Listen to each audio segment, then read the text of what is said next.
Well, good evening, everybody, and welcome to this talk by the Leeds Philosophical and Literary Society. It's our first talk of this year, and it's a very great pleasure to welcome Michael Meadowcroft to give the talk. Michael is the secretary of LPLS, and I've very much enjoyed working with him over the past year or so on the society. And he is, of course, a very well-known figure in Leeds and the area in local politics, history, and journalism. So I'm really very much looking forward to hearing what he has to talk about devolution. If you pick it up, I am actually Scottish, and I come from an area that now has devolution, although the population probably of Scotland is much smaller than Yorkshire, which is a point I keep making to my Scottish friends when we talk about this.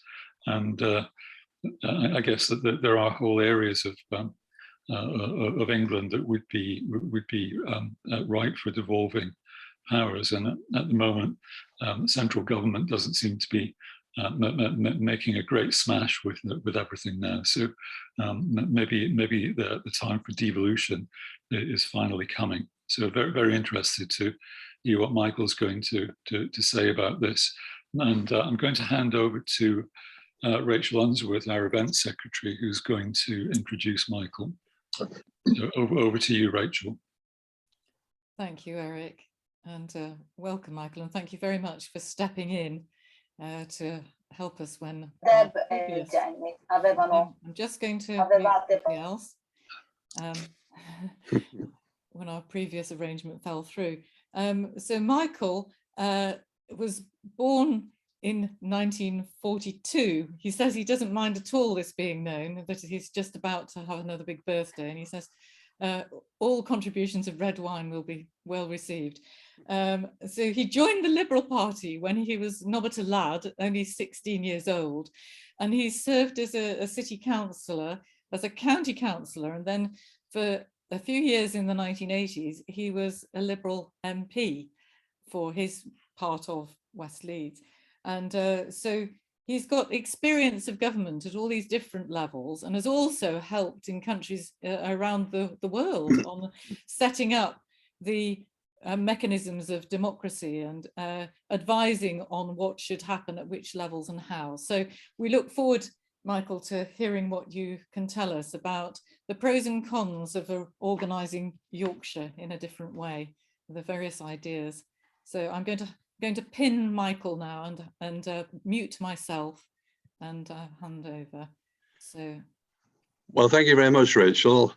This is a slightly rushed presentation, and one thing that it means is, which slightly annoys me, but it's necessary, that I haven't had the time to update some of the figures to a more recent year, but we'll just have to cope with assuming that they're pretty much the same. I shall endeavour with great difficulty to be non-partisan in presenting the basis for devolution, but you might well tempt me and lead me astray with questions later.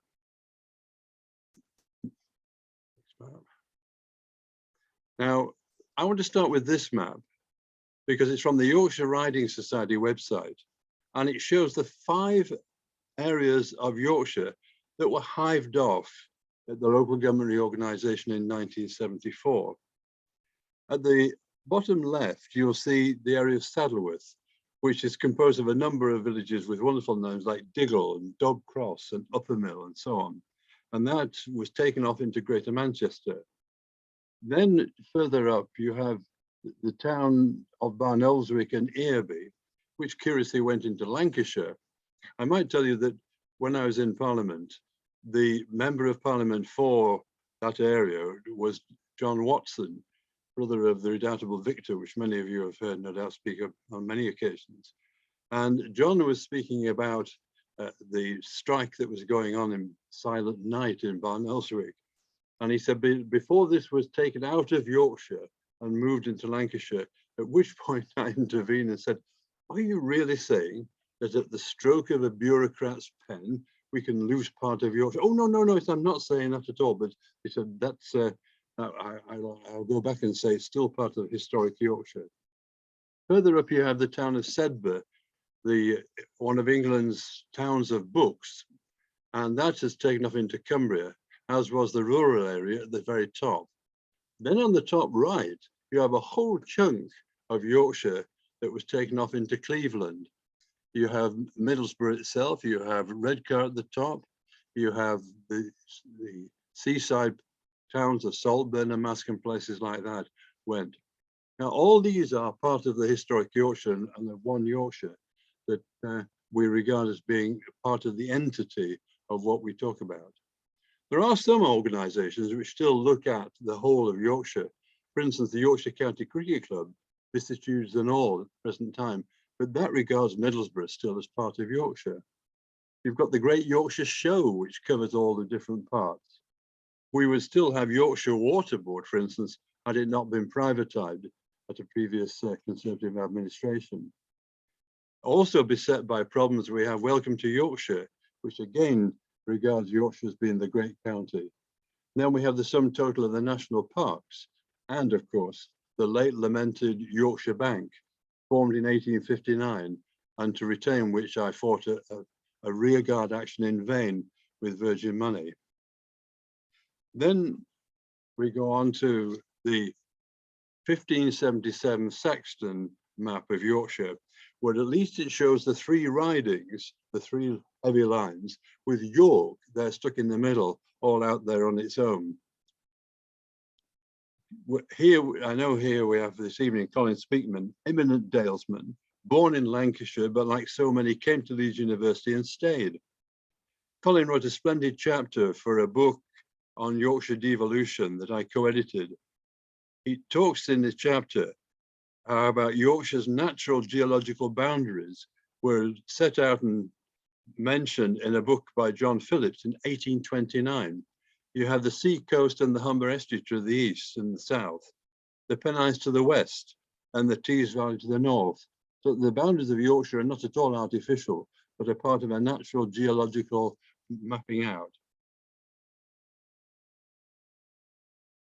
Here we have the 1832 map of Yorkshire showing the Wapentakes, marvellous name. Historically, the local government units of the period, known as hundreds elsewhere in Britain.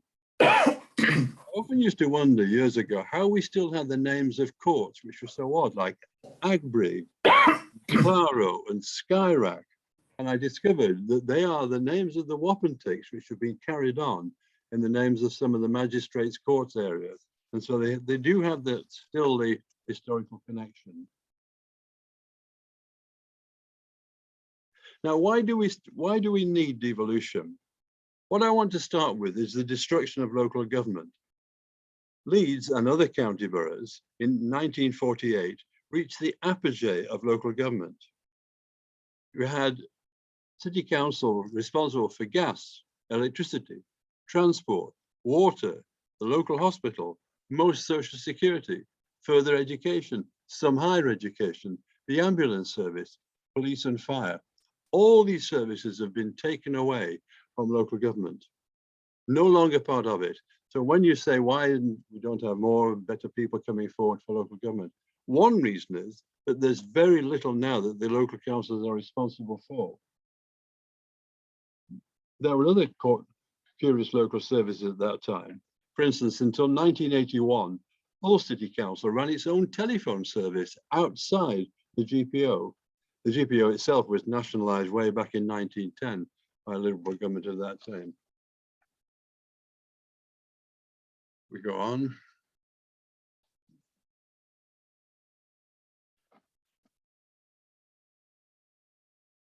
I can go on to the list and continue with the next one.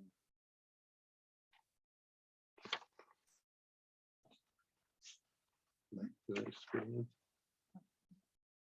There we are. Next one. There we are. I want now to look at what has happened to the services that were run by the West Yorkshire Metropolitan County Council. The West Yorkshire Met, in a way, was a hybrid body that was neither large enough to be a region and not small enough to be a local council. But it did a fairly good job in tackling some of the issues which needed to be done on a higher basis than the city councils and the borough councils. It ran, of course, police. It had now it's run by a separate and sub-regional body by one person, an elected mayor. When the Met County Council had it, it was part of the county council, and therefore it had a holistic approach to what went on. So that, for instance, major planning, social services and so on were taken into account, and its budget was part of the whole county council budget. And it was then able to look at policing, not as a separate entity to be controlled by one person, but part and parcel of the whole county council services. Today, the fire authority has 22 members appointed by parties, not elected by you and me. You have the West Yorkshire Combined Authority, which includes the metro, the transport, 10 members appointed by the parties, not elected. The West Yorkshire Ambulance Service now is an NHS trust, the details of members of which are not published. You have West Yorkshire Joint Services, such as archives and so on. It has 31 members appointed by parties. You've got the Yorkshire Purchasing Organisation, representatives appointed by parties. And you have bodies dealing with strategic planning and economic development on which there is no information as to how they are governed. Now, all these were one time part of the Yorkshire Met County Council. And these were the supposed reason for abolishing them that Mrs. Thatcher did was to take away one level of bureaucracy. But what has happened, as you see, that the one level of bureaucracy that was taken away ran all these, and now you've got one level of bureaucracy with all these different authorities, all appointed and not elected. So that's why there is a need to rationalize all this. I might say that the abolition of the metropolitan county councils was a sort of a contingent disaster following the determination to abolish the Greater London Council because of the great battle between Mrs. Thatcher and Ken Livingstone. And at the time, I remember the debate in Parliament, and when it came to the final vote on third reading, the minister responsible for the whole debate was Patrick Jenkin. Patrick was not really all that au fait with what was going on. He used to look at you rather blankly. As we were going out to vote, I walked out alongside that splendid and very, very amenable Conservative member, Ian Gilmore. And Ian said to me as we walked out, he said, well, Michael, were you in for Patrick's reply? And I said, yes, I was. Well, he said, even though there wasn't an answer, I thought he had rather difficulty in finding it. And that was the situation. No one really knew why this was all to be got rid of, but it did. Going on then. What was previously Leeds City Council, we had further education. Now is the Leeds City College with 8 governors, all appointed by parties. Leeds Beckett University, 20 governors appointed. Water privatised, 7 directors appointed by shareholders. Leeds Bradford Airport, which was jointly owned almost entirely by Leeds, Bradford and Wakefield, sold off, now private. The freedom to raise finance and decisions on spending of the money that the councils themselves raised is now subject to great central control. Local councils cannot even today spend what they themselves raise. And the nonsense of the taking government away from local government, I thought was shown particularly when suddenly we had a Cones hotline appointed by central government and money for this, essentially very much a local thing. I'll go on from there. Next one.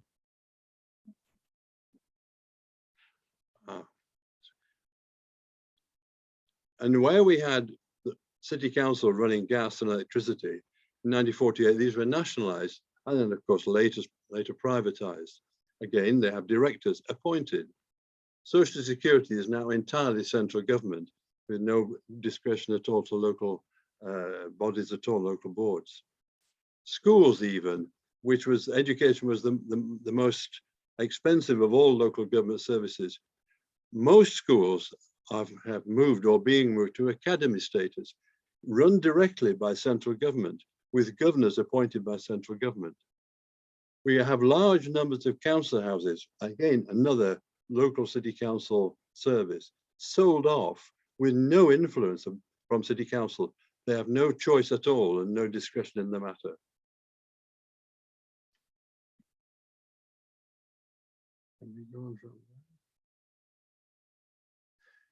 Our forebears didn't have any of these problems. If you go back a century before the 1948 local government services, in those days, the Leeds Town Council, when it needed to do something, a building or a service, it got on with it. And it raised money through a parliamentary bill, a private bill, and issued bonds.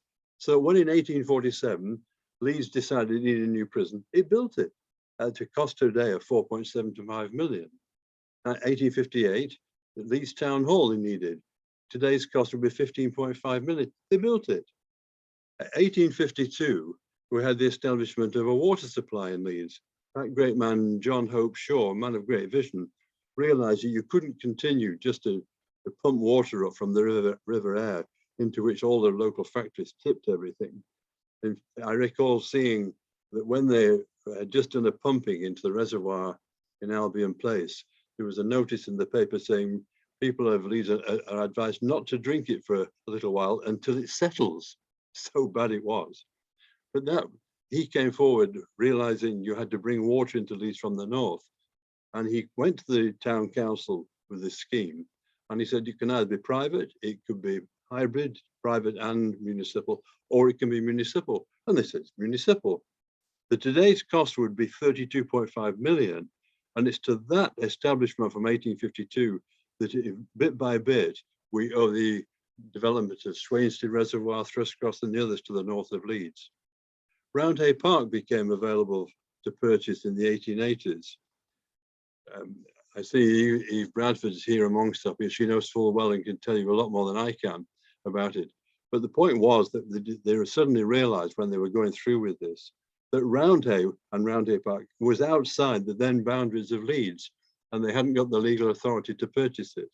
And the MP for North Leeds, John Barron, stepped in and bought it on behalf of the council until the council had the necessary parliamentary authority. That today would have cost 16.75 million, but they did it. That they had this vision to do things and to get on with them and to raise the money themselves.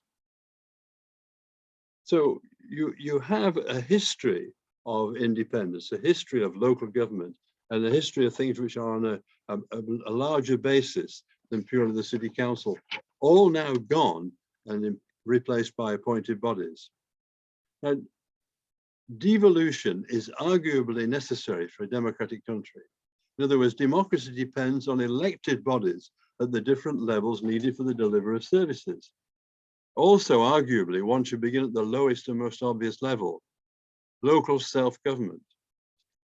Here we can go back to Toulmin Smith, possibly the most powerful advocate of local government. He was a lawyer, he was a historian, and a political theorist. He lived through the establishment of the first elected municipal boroughs in 1835. And in 1849, he wrote, "The basis and only possible solid foundations of free institutions in any country must always be local self-government. The name of free institutions may exist, a national representative assembly may exist, a free press may exist, a universal suffrage may exist, and even annual parliaments. But unless there be general and active and unshackled local government, free institutions can have no reality. Law and liberty and property can have assured securities, and the government will be merely a despotism, more or less oppressed and more or less artfully disguised." Now, maybe the language is a bit high flown for the case, but here he made the point that only if you start at that level can you then inevitably have the higher institutions.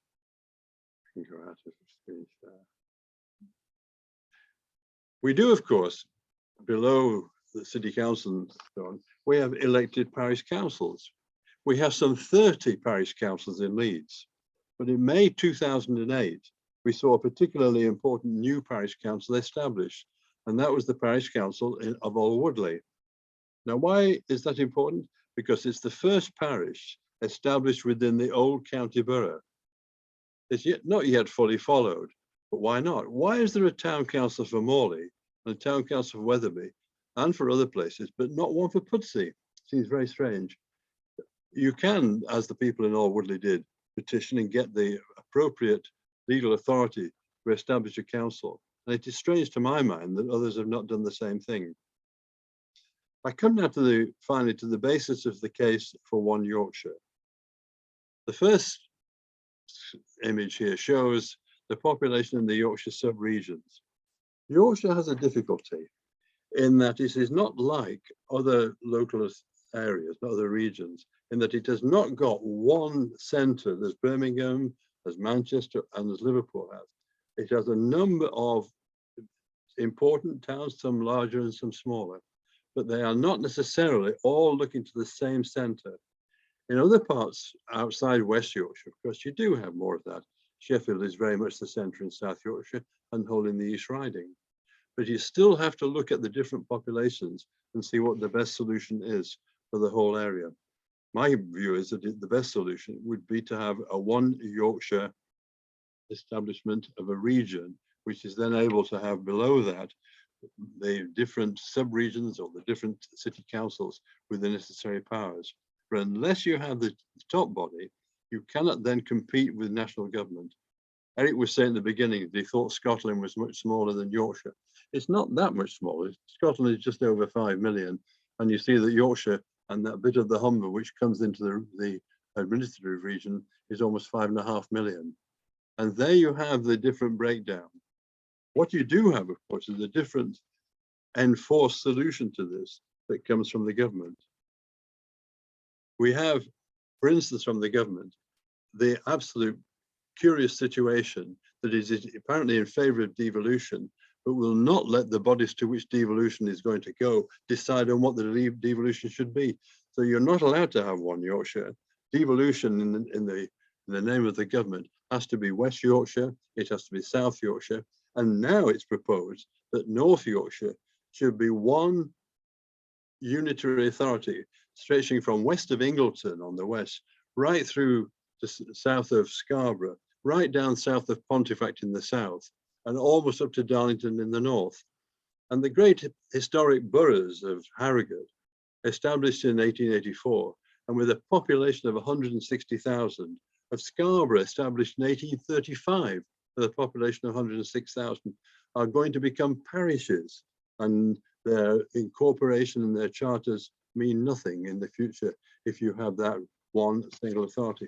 But that's what is proposed, and it's going to apparently stay that way. We can move on to the next one. Here we have the comparison between Yorkshire, Scotland, and London, and the whole of the United Kingdom, where you have the expenditure and you have this what's called the gross value added comparison. Gross value added is a peculiar calculation of what is added by local employment and local endeavour in the particular areas that adds to the basic cost and the basic value of a particular output. And here you have it set out in the different areas. Here you see the difference in the amount per head in Yorkshire, Scotland, and in London and the United Kingdom. So you see we are even below the national average in Yorkshire.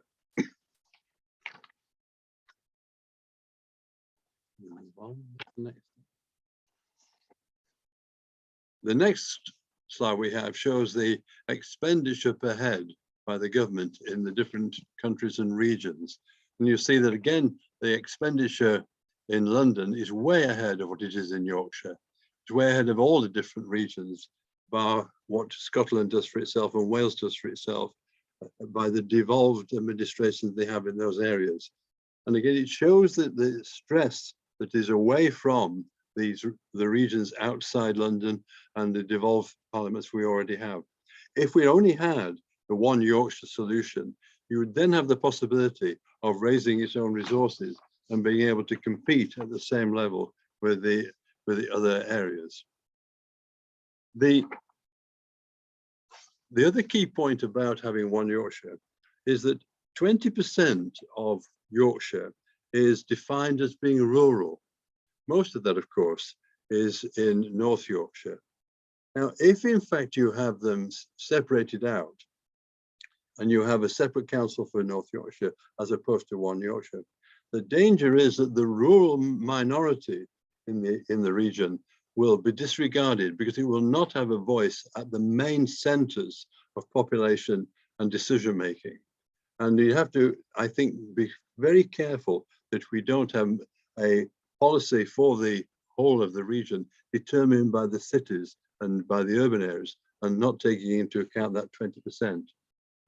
Then this slide shows the comparative employment, that whereas local government has been squeezed so very, very hard that it's lost, I think it's something like 40% of its income over the years.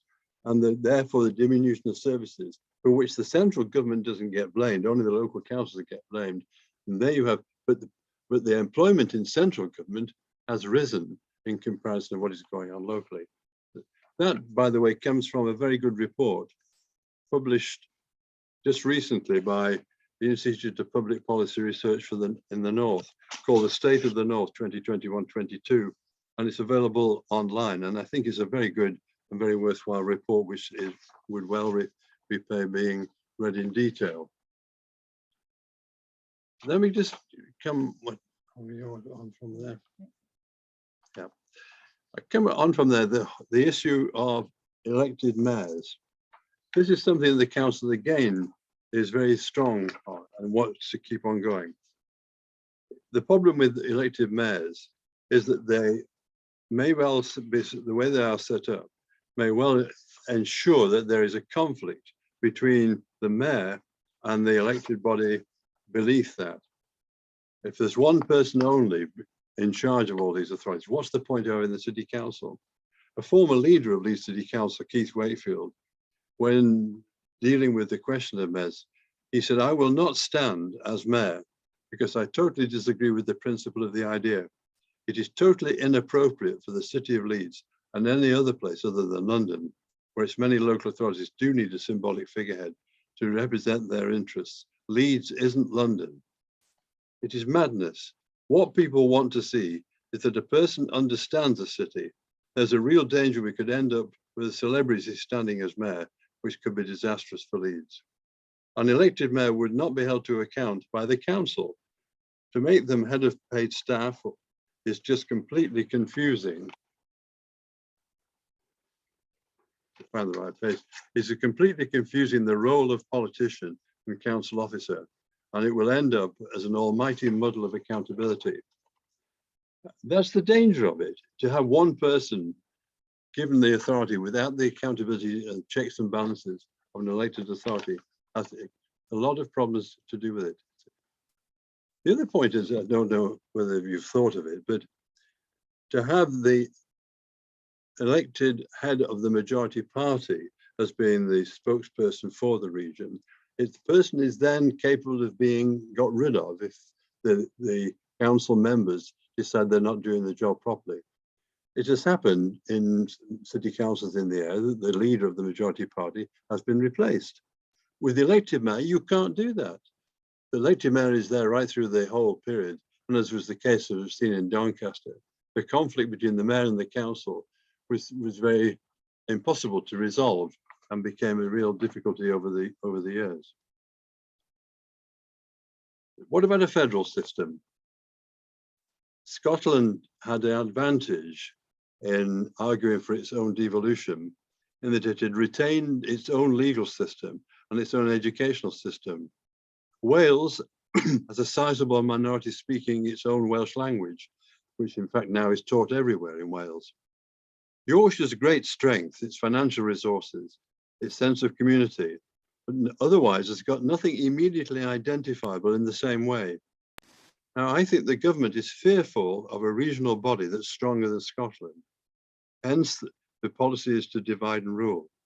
The ultimate denial of devolution to force the government's concept, rather than the local body's express wish, with 20 out of the 22 local authorities in Yorkshire arguing for a One Yorkshire solution, and having the elected mayor of South Yorkshire, Dan Jarvis, saying that he took on that job in South Yorkshire as a step along the route to a One Yorkshire solution. That is the way I think of looking at this. It's a step towards the best solution.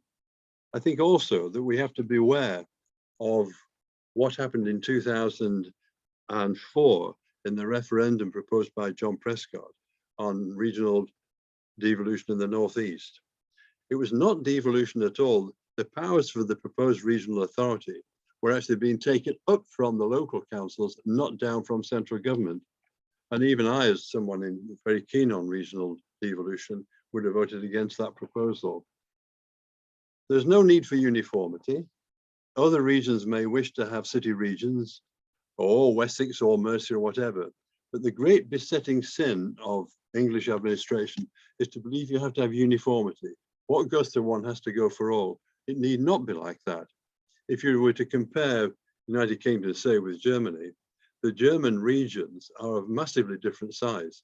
The city of Bremen is its separate Länder, its separate regional authority, and it's quite small, compared to, of course, North Rhine-Westphalia, which is some millions of population, and that is accepted as being the way that the regions are run. And of course, you may know that the upper house in the German parliament is composed of representatives from the Länder. It's not composed of appointed House of Lords as we have. So I think the key thing is that the most significant reason for saying that we have, on to the next one from there. This comes from a report done for the councils when they were presenting the case to the government on devolution to Yorkshire. And the report made the point that the most statistically robust and recent evidence on county identity came through the English question survey of 20,000 people, commissioned by the BBC, conducted by YouGov, and reported in June 2018. As part of a wide survey on national identity, it asked questions about the extent to which people felt allegiance to their county. The results show that 3/4 of people in Yorkshire did, the highest for any English county. And that, I think, is the key thing, that the Yorkshire has this identity. It has this link with the people who recognise where they are, where they belong, and what they are passionate about. And I think it needs to be looked at, that we need to keep on pressing for a One Yorkshire region as a solution to devolution in our own county. Thank you very much.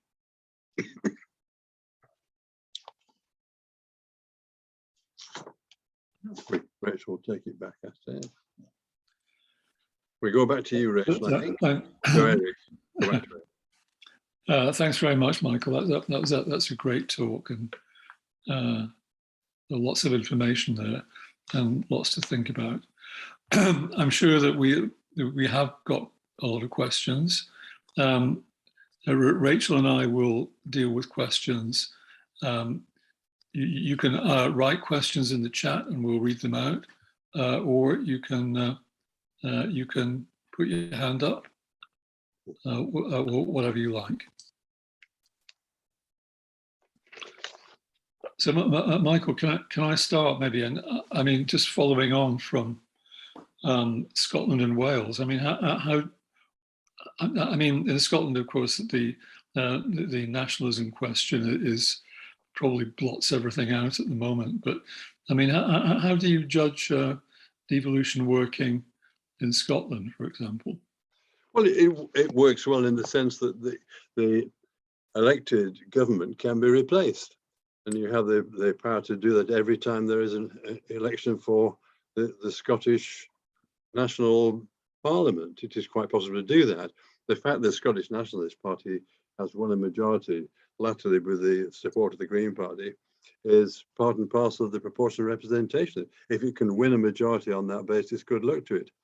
But what happened in Scotland, of course, was quite interesting. And the same thing could happen with Yorkshire, that Scotland had a constitutional convention, which was representative of the political parties, it was representative of industry, of unions, of universities, and it was chaired by an independent chairman, in fact, a minister of the church. And that sat for quite some time and produced a report and a solution. And that kind of getting everybody together to decide how best you could represent Scotland, the same solution could be made here. But one of the things I suggested at one point, that the then Archbishop of York was about to retire, and John St. Armor, I thought would have been a typical chairman for such a constitutional convention for Yorkshire, to make the case not on a political basis, but on a gathering together of the different representational bases of Yorkshire. Good point. Yeah.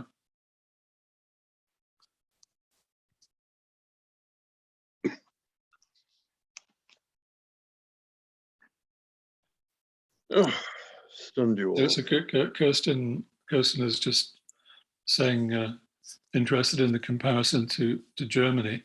I might be wrong, but I thought it was the British who kind of rewrote the constitution of Germany after World War II and gave it a level of federalism that we'd never have happened here. And also a better electoral system as well, of course. Yeah. In actual fact, the local government situation in Germany after the war was different in the different zones of the occupying forces. And you had a French system of local government where the French occupation had been, and English and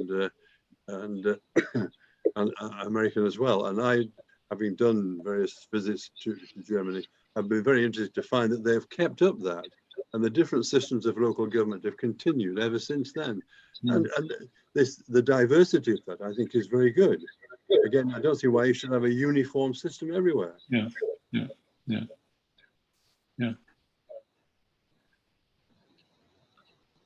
So I think that Stella's asking, given all the powers that have been lost, what powers would you see as a priority for a devolved Yorkshire? I think the key thing would be economic development and to assist in building up the industries and the small and medium-sized bases for industry. That is the key thing at the present time. But you also have to have a cultural basis as well. And there's a tremendous array of different cultural bodies across Yorkshire. I'm continually delighted and surprised by finding new bodies involved in running a choir or doing this sort of drama or whatever, as well as the tremendous resourcefulness in setting up employment and business. When it was said after when we had the lockdown and so on, it might be some time before people bounce back. It was never my view. My view is that the resourcefulness of people is immense, and they come back, there's new ideas, and they find new ways of employment and new ways of being an entrepreneur. And that is very true around Yorkshire. Leeds, you know, is a very, very rich city. It's far richer than people realize. Martin Staniforth and Warren will remember that we had a speaker who came to the Leeds Luncheon Club to talk about the Victoria Gate development and John Lewis and so on. And he started off his talk by saying, let me answer the question that you're going to ask. Yes, there is a place for this development. And he said to us, Leeds is a far more wealthy city than you ever realize. And it's because Leeds doesn't bang the drum, but it is a very wealthy city and it can do a lot more. I think the difficulty is, which a region can do something about, is the comparison between Leeds and Bradford is stark. I worked for 4 years in Bradford in the voluntary sector there and enjoyed every minute of it. And it's a great city. It's not a small city.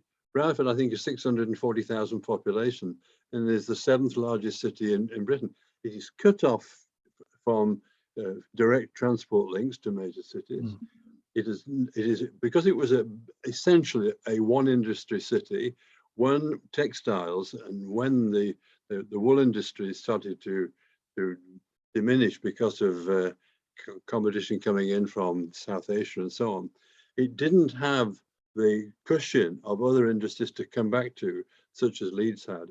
And one of the things that always puzzles me again, which can be helped by a region, is odd that people who want to have the benefit of Leeds' economic strength, but not the Leeds prices, why don't they set up in Yorkshire along the road? They could still be part and parcel Yes. of Leeds' financial basis with a far lower cost, and it would help Bradford immensely. But these are the things where the sole role of central government when you have devolution is equalisation of resources. In other words, what's the capacity of an area? And you even that out across the country. After that, it's up to the region to determine how best it equalises its resources across the whole region. And it can only do that if it can raise its own money. Yeah. And that's it. That's the key thing to it. Yeah. We've got a couple of questions from Jill Eastbrook and Colin Speakman. I think they're kind of related in a way, or sort of. Jill is asking, I'm less sure why Yorkshire rather than the North as a whole, or reinstating West Yorkshire. What, is it about identity? And I think Colin is picking that up and giving us a slightly historical aspect of that, going back to the Anglo-Viking kingdom. Can we not build on that as a way of moving towards semi-autonomous devolution, economy, transport, and the arts are critical? I mean, I'm an academic, and there is, of course, a very big push to link all of the northern universities together into, something like a hub that would vie with the Golden Triangle. And that's another aspect to it. And I mean, even in terms of academia and research, so on, do you think that One Yorkshire could vie with Oxford? A few questions in there for you. I have no way of telling whether it could vie with Oxford. I must say that when it comes to compatriots, I find them in those who share my sort of philosophy and vision rather than those who share my country. And it's sometimes difficult to perceive how one has a common identity with people in far south of Surrey or whatever. But taking the whole question of the North, the logic is that the North should have some sort of power across the whole North, and that would be a logical economic or industrial unit. But the interesting thing is that politically it has never caught on, and the political unity of the North is never easy to maintain.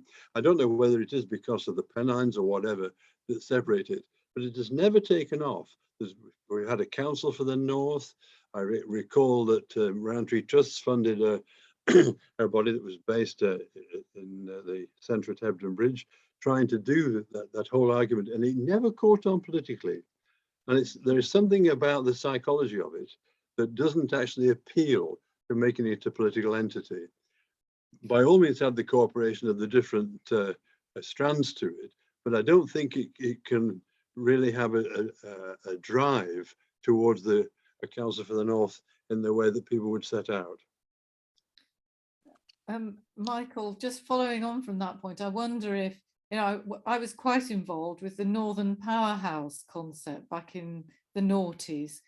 And I wonder, the point you made about the weight of metropolitan Yorkshire in the southern and western bit of the county versus the vast rural areas, north and east. And the concept of the North as a whole is an even more sort of extreme version of that, isn't it? And therein lies part of the problem. I think there was an awkwardness in the discussions in the Northern Powerhouse about this, the Manchester, Leeds, even Liverpool, Hull axis, and then a great gap till Newcastle, and not anything else with any, enough weight in between. Yes, but also you had the point I referred to earlier, that you've got some of these big cities are the centre for their whole area.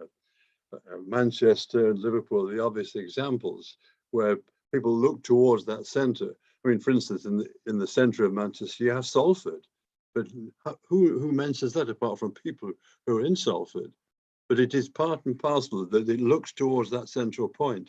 And the same, I think, with Birmingham. It was always a puzzle that the largest Birmingham council estate was outside the city of Birmingham. but it was still part of Birmingham for all intents and purposes, which is Chelmsley Wood, by the way. And then there is a difficulty in how you find some kind of affinity between the different bodies in West Yorkshire. West Yorkshire and Tyne and Wear have the same problem of the separate boroughs and the separate entities, as opposed to the one central focal point of a region. See, here in West Yorkshire, here we have Leeds, Bradford, Wakefield, Halifax, Huddersfield, all very separate and very different identity. And in fact, if you study it carefully, you can tell the different accents from the different areas. And it's a different problem of running it.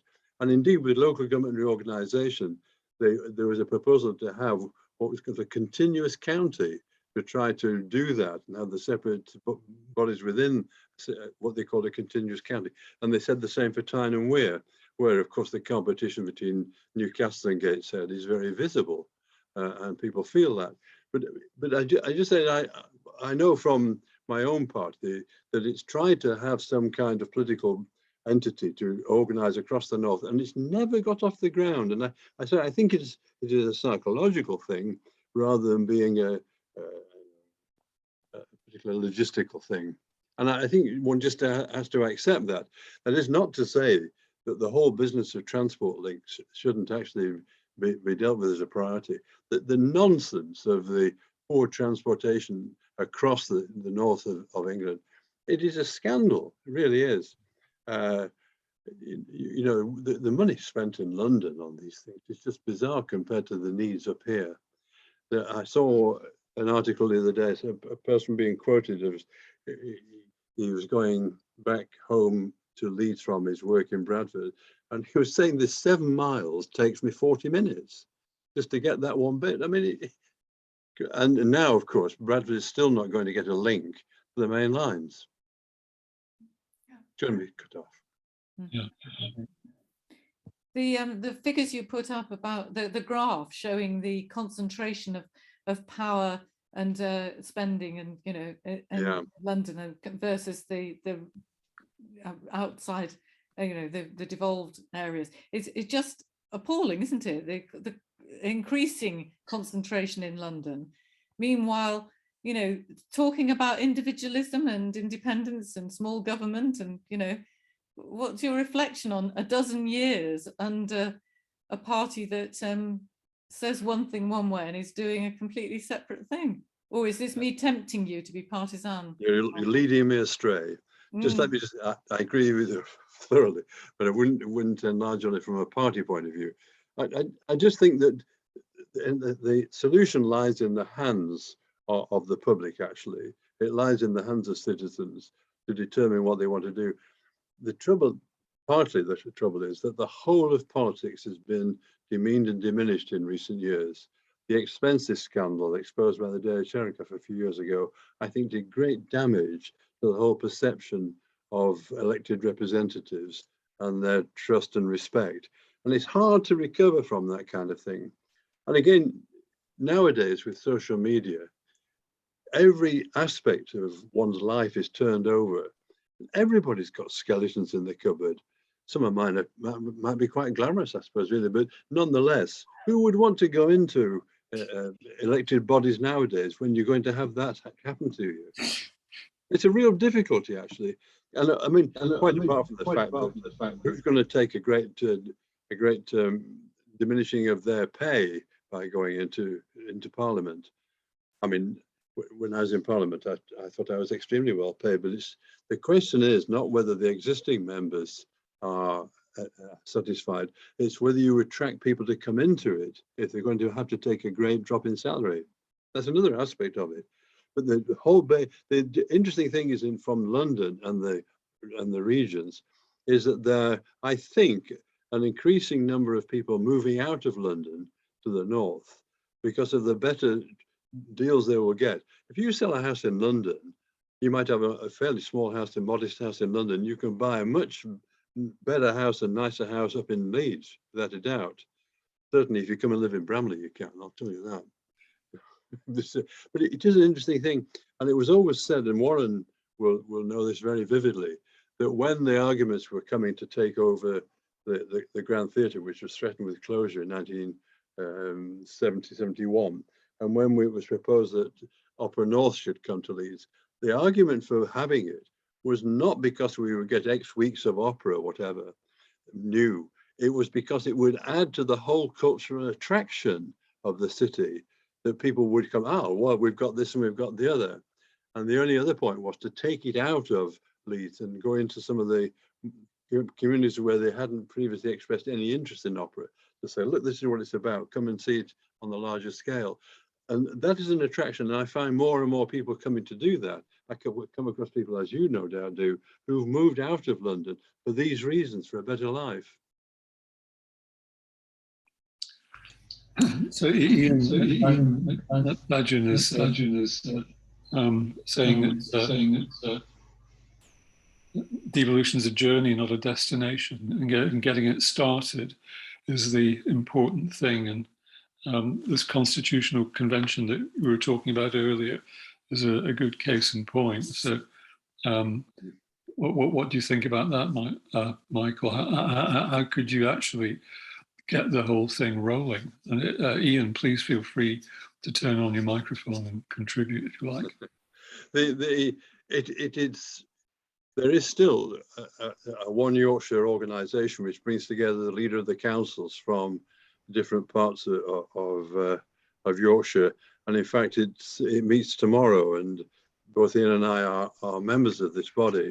It's chaired by former Labour MP, and is a co-chair is a former Conservative MP in Leeds, and it's a totally cross-party body which is still arguing for One Yorkshire.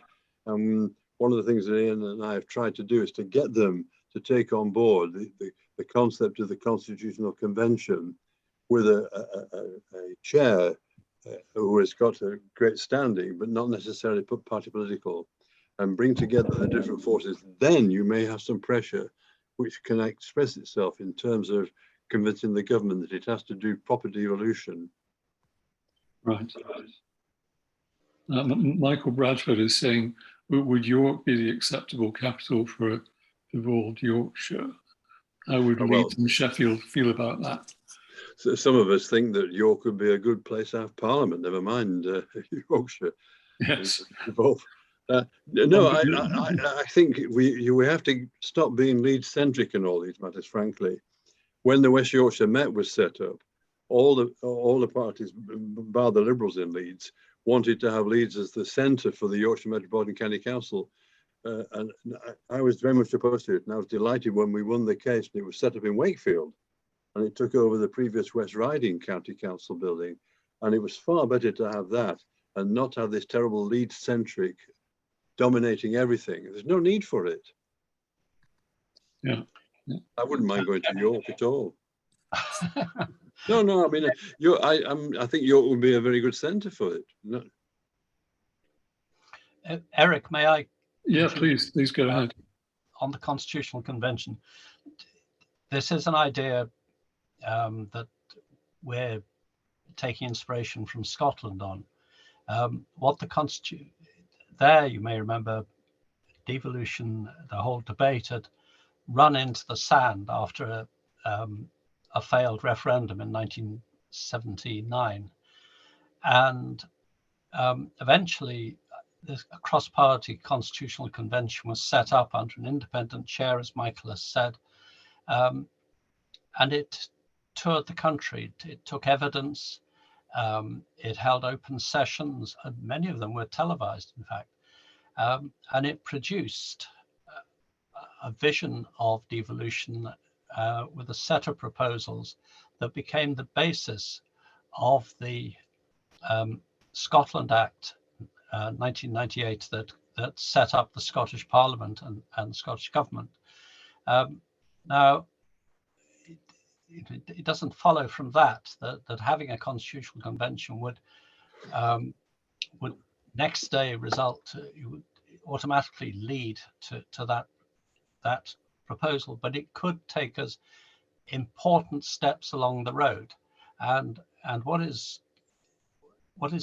also happened, it's important to remember that what happened with Scotland and Wales was that there happened for a time to be a sympathetic government in London. And therefore, it's necessary to have proposals that are ready and thought out, so that the opportunity can be seized when there is sympathetic people in Westminster and Whitehall. And so a constitutional convention could energize the debate, could engage people, and could come up with something really solid that could change the whole debate. Yeah. Yeah. It's the best, I think, step forward that can be taken in the present circumstances, actually. It doesn't depend on any central government, or even for that matter, any local government giving its assent to establish. It can be established in its own right. Indeed. Yeah. Great. Well, I don't know if anybody's got any more questions. I'd like to thank Michael very much for really a very stimulating, thought-provoking talk. I really do like the idea of a constitutional convention for Yorkshire. I think they're great ideas, actually, and all the best in pushing these forward. Thank you very much, Michael, for a really very interesting talk. Thank you as well. I was happy to do it, and I hope that people will write to the newspapers or on social media in favour of a constitutional convention. Make your voices heard. Indeed, indeed. Rachel, do you have anything to wind up with? Well, just another comment has come in here. Why do we presume regional devolution means Yorkshire and Humber when that's an artificial construct imposed by Whitehall? Surely the spirit of devolution is to let the people decide. But then as we hear from Michael, there's this deep irony that we're not allowed to decide what kind of devolution we want. Yes. But anyway, yeah, so it's great that, practically everybody who'd signed up for this, I think only a couple of people were missing. It's fantastic that was such a good turnout. And you held our attention so very well, Michael. So thank you very much indeed. That was fantastic. Thank you. And the recording will be available as soon as Eric and I between us can manage to negotiate all the technicalities that are required, and it'll be there on the website as soon as I can do that. Okay, so thank you very much all of you for turning out and hope you'll make it to the talk that's going to be on the 16th of February. Does colour exist? Very provocative title. And then there's the whole of the programme is there in outline for the rest of the year, and I'll be putting up more of the events actually on the website and on Eventbrite very shortly. Okay, thank you so much. Thank you, everybody. All the best. Good night. Good night.